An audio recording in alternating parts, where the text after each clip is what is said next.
Navbatdagi obyektimiz bank. Bu yerda parkovkaga zelen zona qilib berganmiz. Bu yerda qilgan ishlarimiz shiven tashaganmiz 10 cm. Ustidan geotekstil tashaganmiz. Keyin reshotka o'zini maxsus mana ko'rib turganinglar. Keyin tuproq to'ldirganmiz.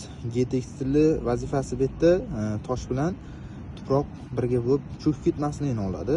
Keyin reshotkani vazifasi bu yerda mashina chiqib havoda bossa ezilib ketmasligi uchun. Tuproq hamma bilganda o'sha chim o'sishiga yordam beruvchi.